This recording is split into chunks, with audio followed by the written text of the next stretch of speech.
Welcome to my channel. Here I talk about my science career, job hunting experiences and insights and how they could help you. I deliver presentations related to pharma, documentation, quality and microbiology. And I also discuss how what I know can help you either as an employer, a job seeker, a peer or a potential collaborator. Through this channel I hope to show others I know my stuff and also improve on my communication. Perhaps this will inspire you to do something similar or help you in your career. Hi there, I'm Paul Yateman, a Bachelor of Science graduate and an experienced microbiologist of over 15 years seeking to continue my career after a redundancy, be that in the lab, in production, in quality or other. As well as here, I can be found on LinkedIn, Twitter and my microbiology blog, so be sure to check those sites out for more information on what I can offer you. Today I will discuss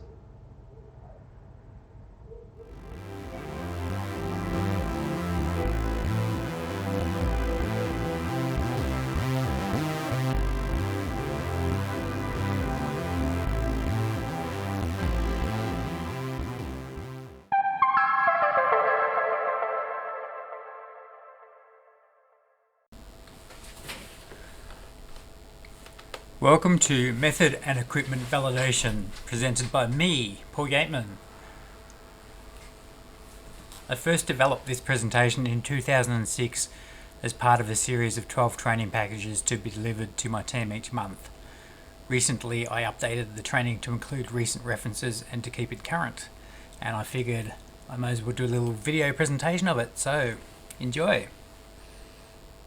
Okay, who am I? And what is my industry experience? I have 9 years sterile injectable manufacturing experience coupled with environmental monitoring and documentation. I have 2 years control of the aseptic media fill program. I have performed autoclave loading pattern validations, incubator qualifications and validations, air sampler validations, computer validations, mostly software, as well as validated many test methods. I have 6 years in the non-sterile manufacturing industry, where we made mainly creams, ointments and lotions. That all equates to 15 plus years in general microbiology within the pharmaceutical industry, and 8 of those years I also led people officially. So what is in this presentation for you? If you have no or minimal knowledge of validation or are wondering how to go about the validation process, this presentation will be of benefit. And hopefully my years of experience running, designing and conducting validations means that the information I present will make sense and be useful to you. In regulated industries such as device manufacturing, pharma, food and many others, validated methods and equipment are important. Well, why is this? It shows that a process can do what it is supposed to do over and over again. A consistent output means a consistently quality product. A validated and followed method means less product deviations and less time spent investigating losses of control or taking action on audit observations. And finally, validation is essential to the successful development and delivery of many internal processes. At the end of this session, you will be able to state: what is validation? Why we need validation? What the impact of not having a validated process is? The stages of validation, both equipment and method. The types of validation, such as 3 of them. And how knowing about validation can actually be useful to you. Why do we need validation? Validation is proving that a piece of equipment or a test process does what it is designed to do on a consistent and predictable basis. So if you buy a fridge, there's no point in using it if it maintains temperature at a range that it is not intended to. The same goes for freezers, ovens and incubators. With scientific equipment, you need to prove that the equipment does what it is purchased to do. When an antibiotic assay is validated, you can be confident that the results you get are reliable and consistent through the range of samples tested. Minor variations in sample weights and the preparation should be shown not to affect the final result. So that's where validating such a process is important. An unvalidated total microbial count test that recovers no growth may be producing this result due to the toxicity of the product and not because there's absolutely no microbes in there. So validation is meant to show that the microbes, where present, can be recovered using the test method. What you'll find in practice here is some products are really, really toxic, and no matter how much you dilute the sample, you can't get any recoveries back. But your validation would have shown that, and you would have made a note of that in your product dossier and your other documentation that would show why, for example, you never get a Staph aureus back. And another important thing here is to note that if you did get a Staph aureus back in this example, then you'd be wondering how the heck did it get there when you've shown that you can't recover that at all. So that would lead you to determine whether or not that specific microbe was a contaminant or if it actually wasn't a product. Why do we need validation? It's a basic requirement of quality control that we need it. There's various regulatory bodies and pharmacopoeia that require it or state you need to do it. BP, EP, USP, TGA, PICS. The most important document I suggest here would be PICS, PE 009-14, chapters 5 and 6, specifically chapter 5, but chapter 6 does talk a little about validation, and there's a whole bunch of other documents around that will tell you what validation is and how you do it and whatnot. From a functional perspective, it would be unwise to incubate samples in an incubator that hasn't been proven to maintain the temperatures required, similar to my little fridge example, or to conduct an assay on a product where the test cannot produce a valid result, like my TMC test that I gave you. Having a validated process makes life easier. You might find the initial validation tricky, but it potentially saves a lot of angst later, so there's no worrying about 483s from auditors or responding to requests to show that methods are valid and you follow the correct procedure, because they are and you have. PICS 009-14 chapter 5 specifically talks about validation and says it should make sure that your GMP is actually in place. You should also carry out any validation according to established procedures and protocols. The data, results and conclusions need to be fully documented and justified. You want to show that your processes and equipment are capable of producing a consistent outcome. Chapter 6 states that testing should be validated and anything provided in the marketing authorization or technical dossier needs to be tested as written. So a change in your method might mean you need to get regulatory approval for it, and at the very least you need to submit a change. Your critical processes and procedures should also be revalidated periodically to show that they remain capable of achieving their goals. So don't validate something once and don't do anything else for 20 years.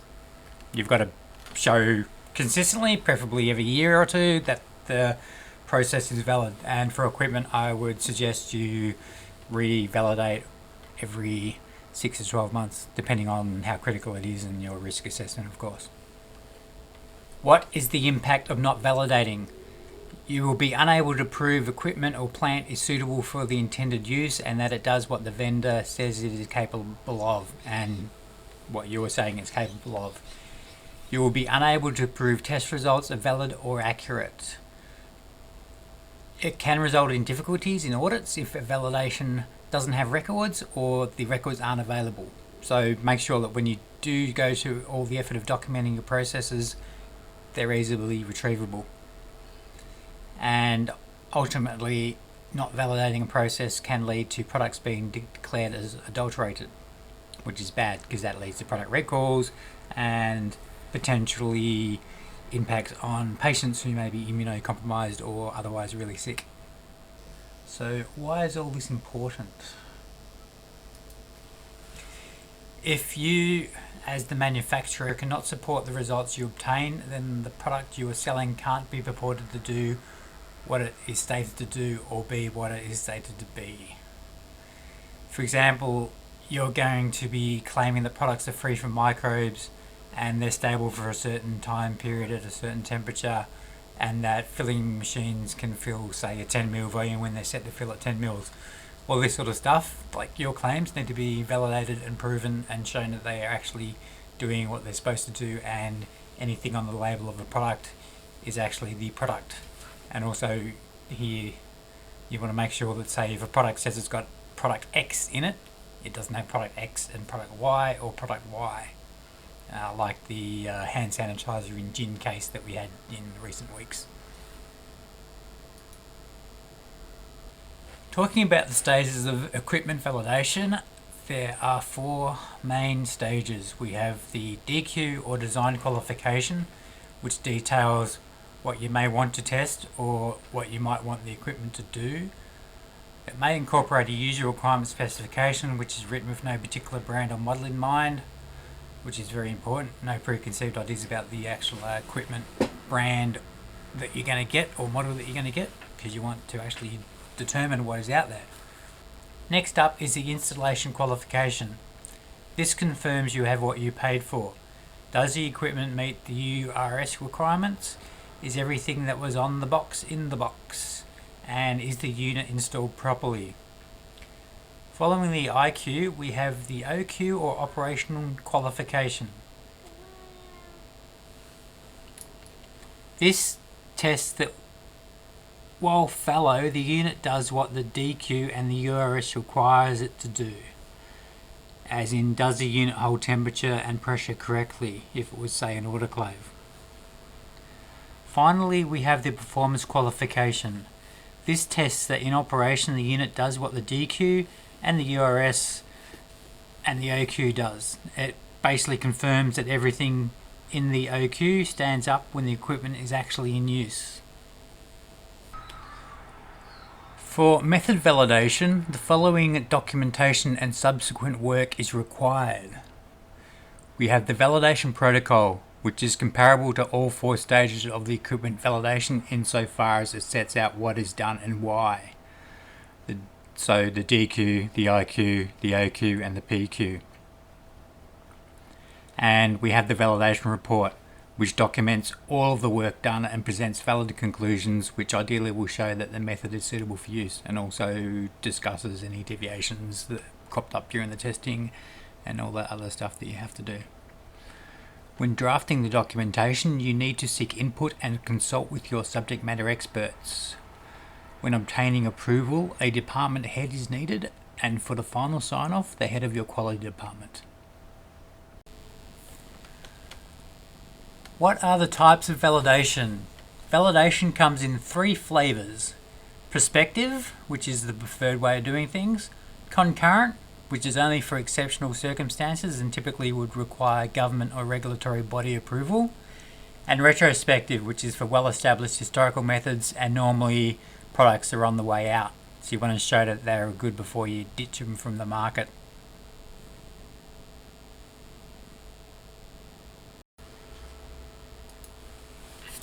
Explaining a little more about these, with prospective validation being the gold standard, equipment or methods are fully characterised before being brought online and validated prior to commissioning. Here there would be no production until all validation documentation is approved and signed off.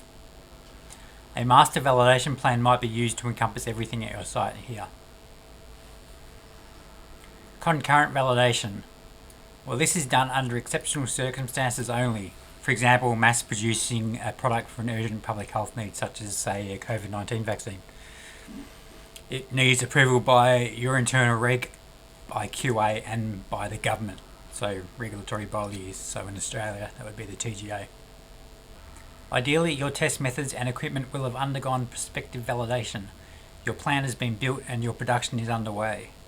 Here, you conduct tests and gather results while production is underway to show that the facility and documented processes are performing as intended. With retrospective validation, here an in-place process or item of plant is validated.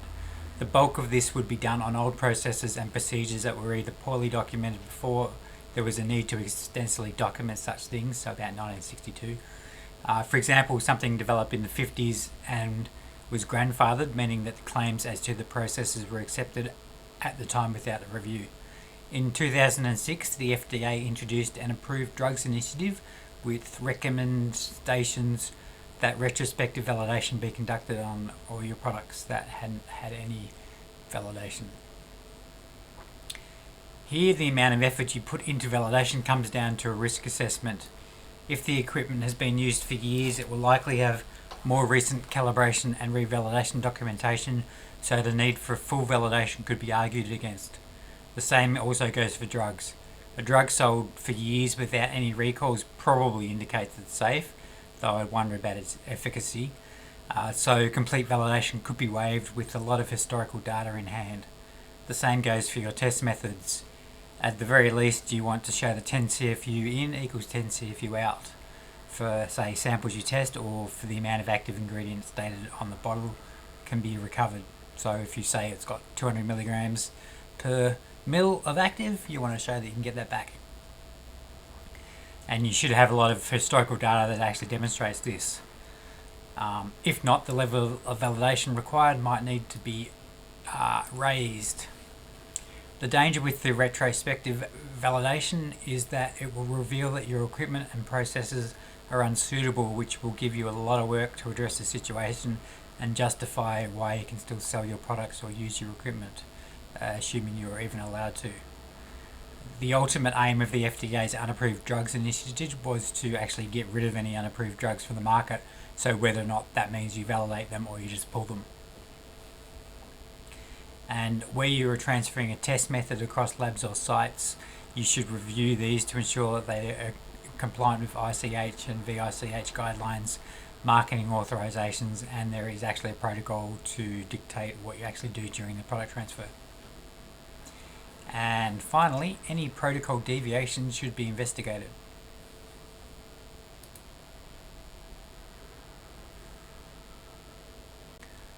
How would validation knowledge assist you? Day to day, knowing equipment has been validated gives you confidence it will work as expected, and for tests you have confidence in the results produced. Knowing how an item of equipment or test was validated allows you to determine solutions when validated equipment and processes begin to yield unexpected results. This aids your problem-solving skills. Once you have successfully conducted one validation, you are in a good position to conduct further validations. So some examples: a temperature mapping of a fridge will allow you to make judgments on temperature excursions when the correct type of mapping has taken place during your operational and performance qualifications. Validation of total microbial count tests may allow the microbiologist to determine which products are toxic to microbes. This is helpful in the event of alert or action level count. For example, if validation cannot recover Staph aureus, like I mentioned earlier, and a test sample recovered this microbe, it could be argued that the recovery was due to a testing error. And stuff like that's important to put into your OS report. Equipment continually breaks down and validation shows a known issue that was approved and low risk. Whether your risk assessment tables showed you it was low risk or there was a high level decision from management deciding to approve the equipment because it would have cost too much to remediate the issue, and then you find that over time you're always fixing the equipment and costing time and money. So if this happens, you need to investigate what's going on, whether it was worth approving the equipment in the first place, and then taking appropriate actions to prevent breakdowns and to prevent equipment like this being approved for use in the first place, which then ultimately saves you time and money going through the remediation process for like any future equipment. Some companies have dedicated validation departments, so being knowledgeable about validation can expand your career opportunities, and also validation aids your problem solving, experimental design and report writing skills. This brings us to the conclusion. After this presentation, you should now know what validation is, which is the documented evidence that an item of plant or a process does what it is intended or claimed to do. You will know why we need validation. Pretty much the regulations require it, and it's also valuable from a quality and customer perspective. The impact of not validating a process is that it can result in audit citations, product recalls, increased deviations or out of specification results requiring more time and effort to solve an action. And one thing you generally don't want to do in companies is to waste time and money on stuff. You now have a high level understanding of the steps required for both equipment and method validation. So that's your URS and your DQ and your IQ, OQ, PQ, and your validation protocols and reports. You will be aware of the 3 types of validation. So there's prospective, concurrent, and retrospective validations. By knowing about validation, your investigations and troubleshooting may benefit, and if you conducted the work, you will have improved your problem solving, critical thinking, experimental, and report writing skills. I have a link to the PDF version of this presentation in the video notes and also on my blog, and you can always rewind to something you want to hear again. I should also note that me presenting this topic online doesn't mean you can take this and train your staff based on it. If you would like to do that, I strongly encourage you to employ me to do that job, or better still, employ me full-time in your QA department or laboratory or production so I can use my skills and knowledge to help you and your staff on a long-term permanent basis. I hope you have found this presentation informative, and I would like to thank you for your time. The following slide is references which I'll leave on screen for about 30 seconds, but because this is a video you can always pause it, and I'll also provide the references in the notes anyway.